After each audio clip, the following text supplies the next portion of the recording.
Hey everyone, this is Rex. Welcome back to the kingdom. Today I'm going to be going over the patch notes that are going to be going into Everquest in February. There are going to be a lot of epic changes, so for a lot of the TOPs, the epic quests are going to become slightly easier, but they are still going to require effort. If you liked the video, don't forget to hit like and subscribe down below. It greatly helps out my channel, and I hope you have a great day. For the item changes, the marionette puppet familiars can now be placed in real estate without looking like a brown bag.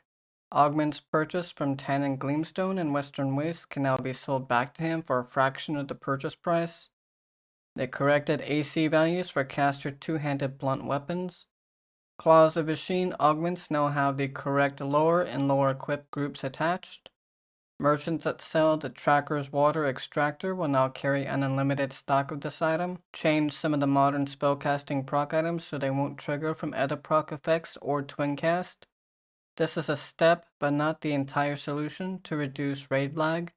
Recursive proc casting is causing a huge amount of spells to be cast in a short time. For quests and events, the ARNR raid made a speculative fix to a reported issue that would cause Grolic to lock his hit points. Now these are going to be the epic changes. So for TOPs, this doesn't really affect Modern so much because the epics aren't done on Modern anymore really. But for the TOPs, this will come as a boon. For Paladin and Rogue Epic, they reduced the respawn time for the Oracle of Kaenorn from about 7 hours to 2 hours. For the Paladin Epic, the Lake of Miracle will now spawn 35 hours after being killed. There will now be a delay for between 5 and 14 hours before it will spawn for the first time. For the Druid and Ranger Epic, Veneral Sathir's remains will spawn every 20 hours instead of just over 26 hours.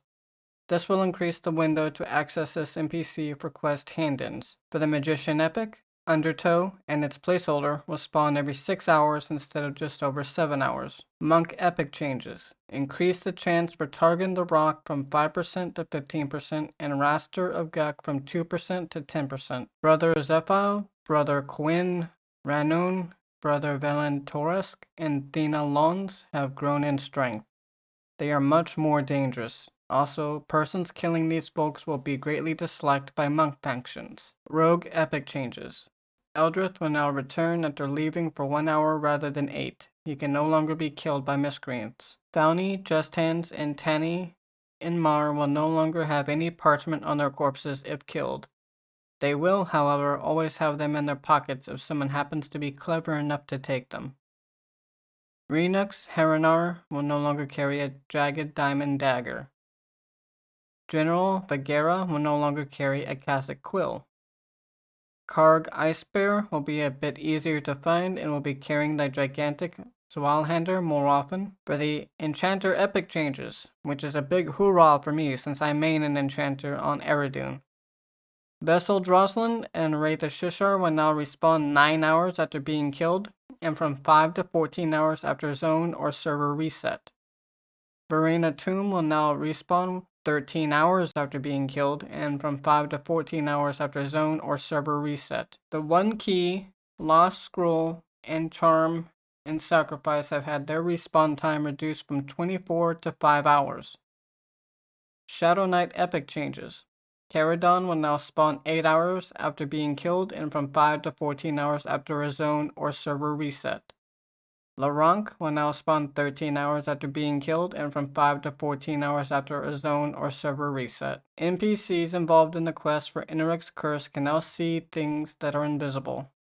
They will only deal with people they like. For the Wizard epic, Broken Golem will now spawn 8 hours after being killed and from 4 to 12 hours after a zone or server reset. For spells, Beast Lord, Auspice of Kadrakon, rank 2 and 3 can now be selected as rewards from the Lesser Blood-Marked Velium Gem and Lesser Dragon Touch Rune, respectively. For NPCs, all wares sold by Morton Stonebreaker and Western Waste have had a pricing decrease. For the Overseer function for modern servers, they changed how Overseer quests load and save as a speculative fix to the bug where Overseer quests sometimes disappear.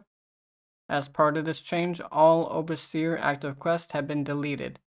For the inconvenience, all players who have used Overseer before should have an Overseer agent pack available to you in the /item overflow. For miscellaneous, made the following changes to guild halls to prevent them from being removed when a player deletes their character or server transfers.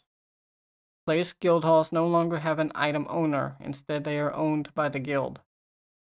Only the guild leader will be able to put a place guild hall in their inventory.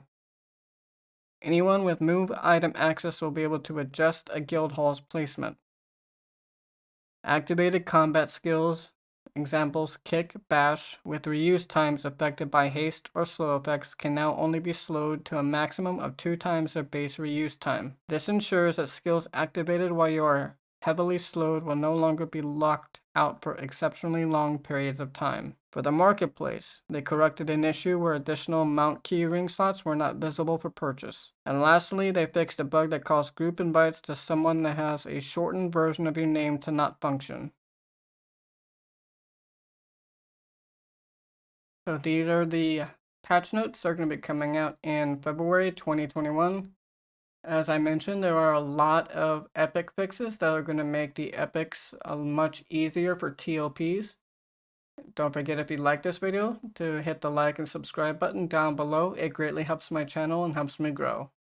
Hope you have a great day and stay safe in NORAD.